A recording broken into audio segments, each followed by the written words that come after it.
Hi, this is Ashish R. Bidekar, and welcome to my podcast, The ARB Show. I'm very happy to introduce today's guest, Amy Jo Kim. Amy started her tech career as a neuroscientist programmer with a degree in experimental psychology. She found that she had a knack of building and tuning systems, so she became a UX designer and then put her skills to use in multiplayer social gaming and never looked back. She was part of the early design team for Rock Band, The Sims, Ultima, eBay, Netflix, and Happify, and learned from the inside out on what it takes to create an innovative, genre defining. Now she is bringing those insights to entrepreneurs and innovators worldwide through game thinking, a cutting edge approach to early design and discovery that would increase the product market fit by 10x. Over to you, Emmy, to share your insights on game thinking and what would be the top 5 benefits of game thinking for the general audience so that they can kind of use it in their business applications. Sure. Game thinking is an approach to finding the right product to build for the right people using development techniques from hit games. It applies broadly to everything from auto manufacturing to healthcare to education to B2B SaaS products. So when you think about design thinking, this took many decades to really infiltrate technology. And design thinking was really about bringing some of how great designers approach product discovery and development to a much broader audience. So you don't have to be a designer to use design thinking. Similarly, you don't have to be a game designer or a game builder to use game thinking. You just have to be an innovator or an entrepreneur or an intrapreneur who wants to use cutting edge techniques to find the right product for the right people much faster than you could if you just tried to build it on your own. Got it. So as we discussed, we have the format where the guest talks about the top 5 areas in the domain of their expertise. So in that context, it would be great if you could talk about the top 5 benefits of game thinking. It would really be helpful for the audience. Over to Amy, what would be the first benefit of a game thinking in your view? Sure. So the top 2 benefits are easy for you to remember and understand, and then I'll give 3 more. The top 2 are 1, accelerating product market fit.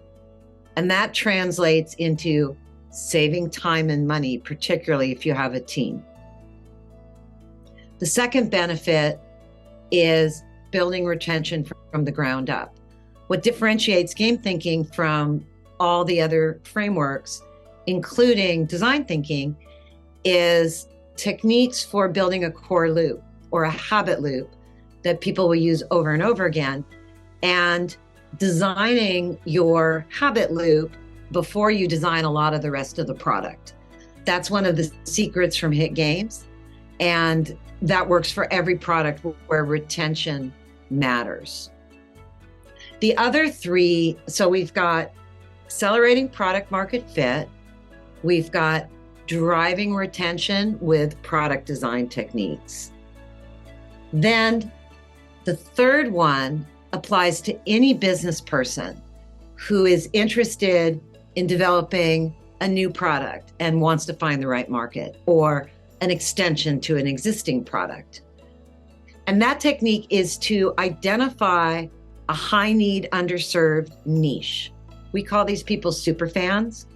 But what's important to understand is that when you're developing a new product of any kind, including every hit game I worked on, like The Sims and Rock Band, you don't start with the people that are going to enjoy your product in the long run, your TAM, total addressable market. You start with a beachhead. The beachhead is not the destination. It's different. So one of the hardest things for entrepreneurs to understand is that even though you need to talk about TAM to fundraise for your product and build your team and drive interest, where you start is very narrow. And the way you get narrow is to look for two key qualities. High need, meaning this isn't a nice to have, this is a must have. And underserved. This is a niche, can be very small niche, that isn't well served now for some reason that you could really serve. And if you can find a high need underserved niche to get started with your innovative product, you can grow from there in the same way that getting you a beachhead lets you then capture the territory. So that's the third value that you can get out of game thinking. The fourth one is saving huge amounts of engineering time and spend and headaches by testing ideas before you build them, not with fake landing pages, which only test your marketing message, but by storyboarding your end-to-end experience at 30, 60, even 90 days from the start. And using those storyboarding techniques, you can save months, honestly, even years of time, because most teams know how to build something and test it. Whereas if you can storyboard it, you learn all kinds of things that you assumed would work that won't. You can't learn everything, but what you can learn is a huge time saver. Every hit game and every hit product I worked on leveraged this to refine our feature strategy before we shipped. And that's 4. And now the fifth takeaway from what you can get from game thinking is an integrated system that delivers reliably better outcomes. So if you're a startup, game thinking can help you build the right product for the right people. And you have a shot to do that. There might be some pivoting involved. But many companies have a whole portfolio of innovation products. Big companies, the big companies that are on my website I've worked with, all kinds of larger institutions, startup accelerators, universities, they have a more portfolio. They need to work with a number of different teams and help all of them innovate smarter. And what the game thinking system gives you is a reliable way to get better innovation outcomes across the board in your portfolio. So, or just on an individual product. No matter what, it will save you time and bring you market truth faster than you can get in any other way. That's a great summary. Could you share some interesting use cases from your rich body of experience? Some specific use case from your clients which had a aha moment for the client, and they've kind of over the years became your favorite use cases? Sure. So I had a great client a few years ago before the AI boom that's going on right now, Replica.ai. They are now very well known and somewhat infamous and quite successful. But years ago, when I was working with them, they had raised a lot of money and were trying to be too many things to too many people. And in fact, their advertising was about, this could be whatever you want, a very sandbox model of an AI bot. And that wasn't working. They had a leaky bucket. They had very low retention and a lot of different people asking for different feature sets because they wanted to turn it into different things. It's part of why going too broad doesn't work. You just can't sustain that, especially early on. So they adopted the game thinking system, the end-to-end system, everything I talked about, and worked with the entire team to test ideas about how to fix this leaky bucket.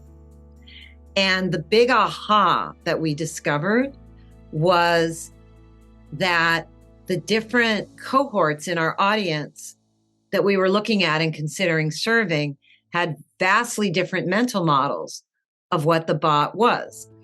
We had a cohort of people who were like wannabe AI researchers, and they saw the bot as a sandbox and they wanted to get into the API and they wanted various features and they saw it very sandboxy, which in fact it was. And so that was one cohort we considered serving. Another cohort were people who had been diagnosed with mental illness and were really struggling and often couldn't afford a therapist or as often as they wanted.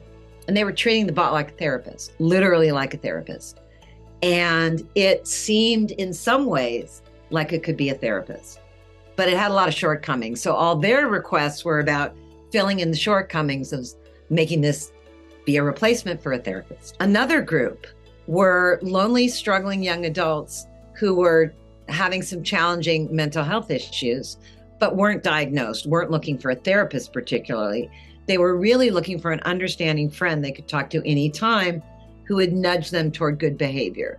So more like a friend/life coach than a therapist, different mental model.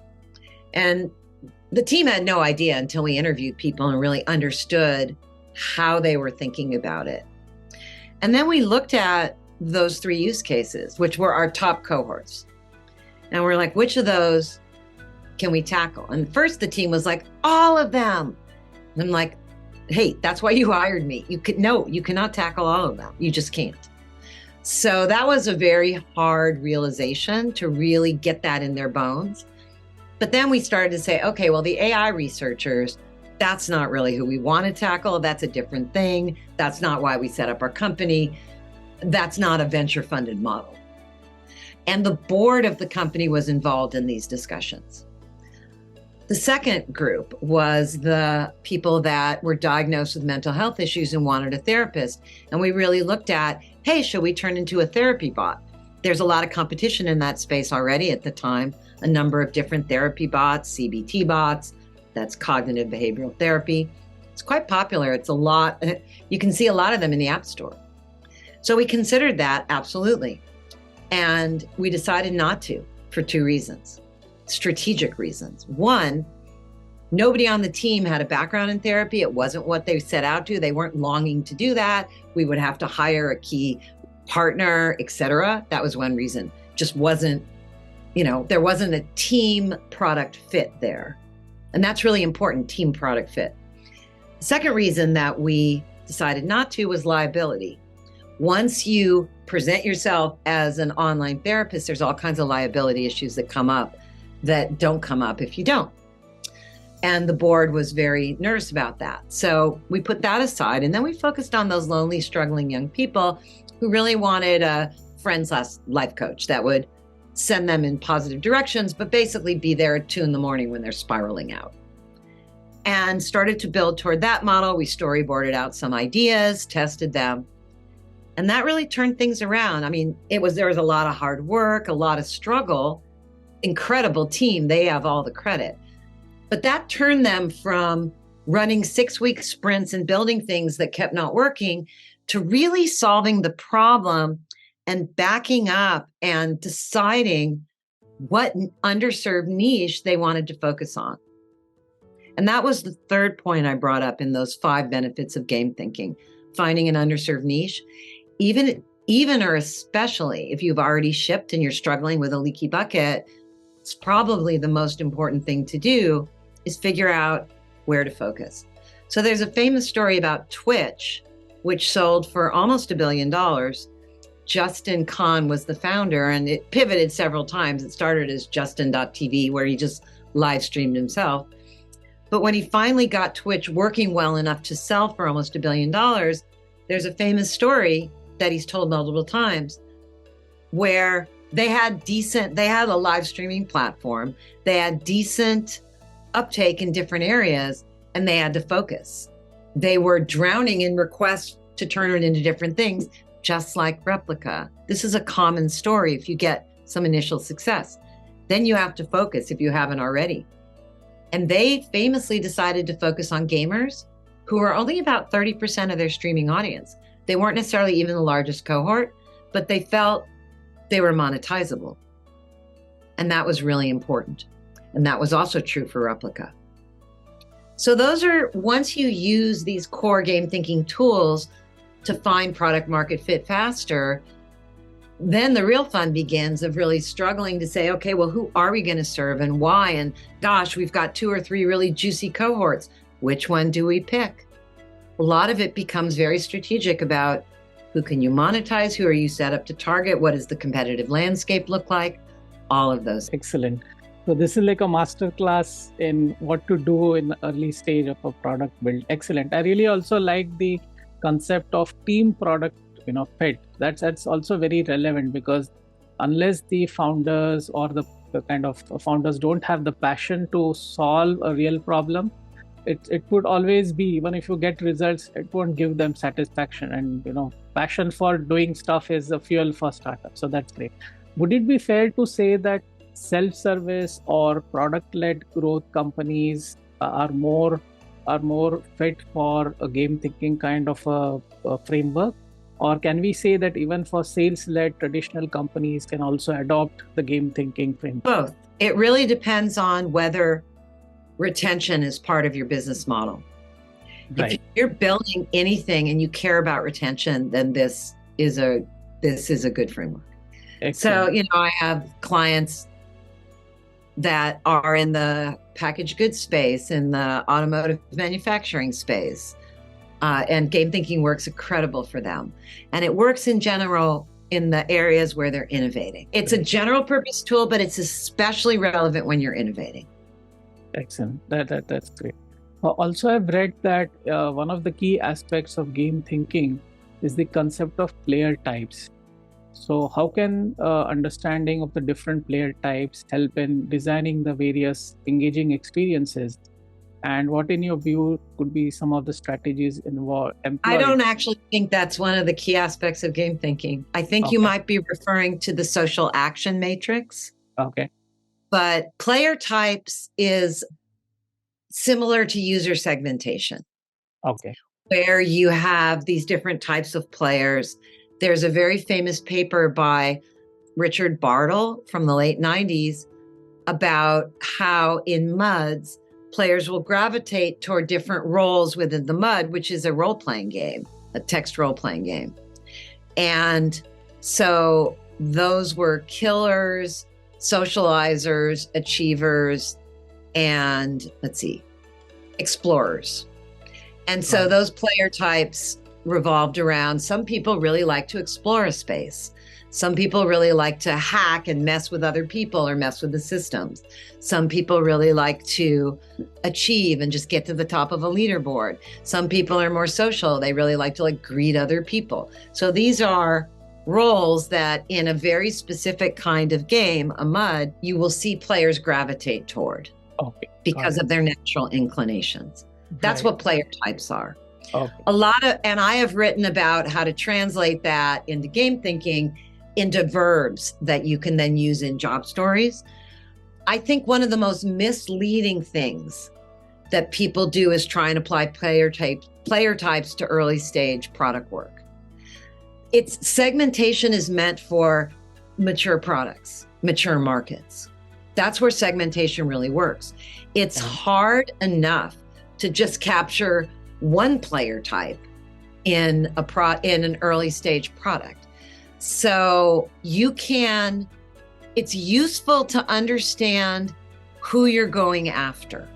For instance, if you're really going after a collaborative model, or you want to create a collaborative experience, and you're trying to do it for, say, a very competitive type of person who, is a salesperson and likes to play Call of Duty on the side, that's a mismatch. So you can use techniques like player types to help you understand where in the player type model you're going to focus.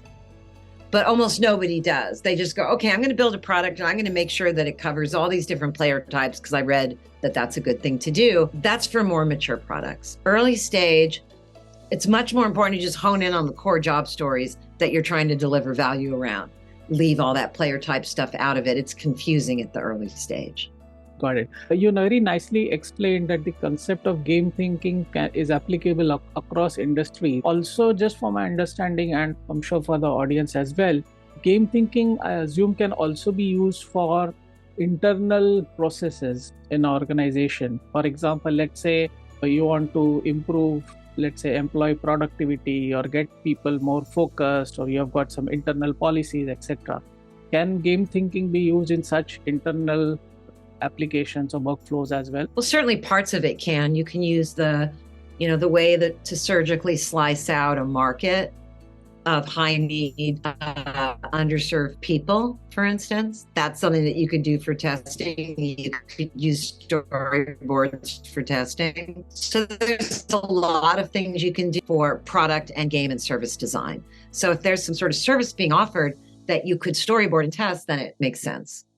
But if you're just like sort of dealing with processes, probably it's just parts of it that you would use, not the whole system. Excellent. So you mentioned that specifically if the company is into innovation, game thinking is especially more relevant as well.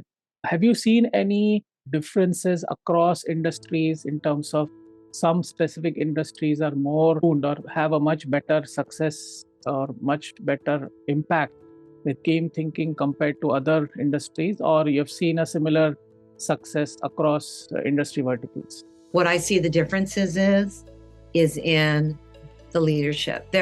In every industry, there are people that have a mix of stronger for market reality. And it's that mix. When I see that mix in a leader or embodied in a team, things go great. They use game thinking effectively. They continue to use it long after we work together. So I've also seen people that pull back from market truth, that when we actually get to testing their ideas and there's things people don't like about it, they find that very hard to digest. It's very hard on their ego. Got it. And I've seen that in every industry. And those people don't. Thank you, dear listeners. Thank you, Amy, for giving a great perspective. And dear listeners, you can get more information on this topic by buying our book. Please visit gamethinking.io/book today. Do subscribe, share, and like this podcast. Bye for now. Talk to you soon.